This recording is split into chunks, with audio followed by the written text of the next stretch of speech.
सुरुवातीलाच बातमी आहे राज ठाकरे यांच्या संदर्भात। राज ठाकरे यांनी कार्यकर्त्यांना मार्गदर्शन केलंय। महाराष्ट्रात जी परिस्थिती आहे ती पाहता महाराष्ट्र सध्या आयसीयू मध्ये आहे असं वाटतंय, असं राज ठाकरे यांनी म्हटलंय। तुम्ही अनेक आंदोलनं केली आहेत, मात्र आता यापुढे लक्षात ठेवा, फक्त निवडणुकीवर लक्ष द्या, असं राज ठाकरे यांनी म्हटलंय। राज ठाकरे यांनी पक्षाच्या कार्यकर्त्यांना मार्गदर्शन केलं। यावेळेस त्यांनी हे भाष्य केलंय।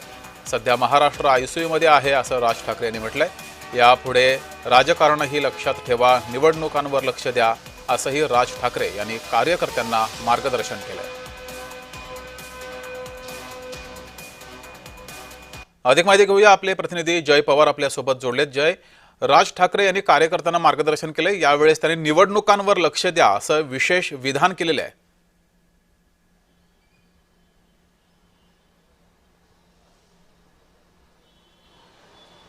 नक्की जगदीश, आज राज ठाकरे यांच्या प्रमुख उपस्थितीमध्ये एक महत्त्वपूर्ण बैठक ही वांद्रे येथे रंगशारदा येथे पार पडली। मात्र त्या बैठकीत त्यांनी प्रामुख्याने सर्व जे पदाधिकारी आहेत यांना मार्गदर्शन केलं। त्याचबरोबर निवडणुकीच्या अनुषंगाने सुद्धा हे संपूर्ण मार्गदर्शन त्या ठिकाणी केल्याचं पाहायला मिळालं।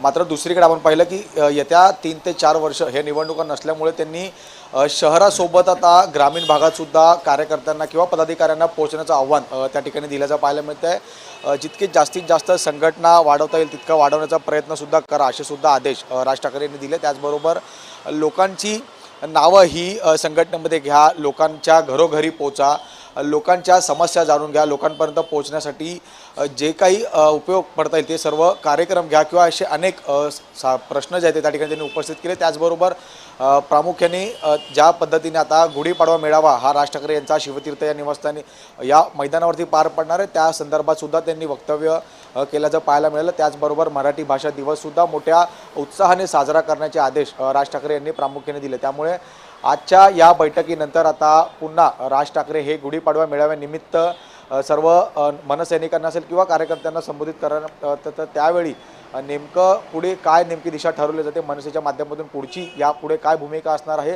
हे पाहणं महत्त्वाचं असणार आहे। पण तुर्तास शहरासोबतच ग्रामीण भागात सुद्धा लक्ष देण्याचे आदेश या ठिकाणी राज ठाकरे यांनी सर्व पदाधिकाऱ्यांना दिल्याचं पाहायला मिळतं। जे मात्र जय, यावेळेस राज ठाकरे यांनी राज्यातील सध्याच्या राजकारणावर सुद्धा भाष्य केलेलं आहे। काय काय राज ठाकरे यांनी या राजकारणावर बोलताना म्हटलंय?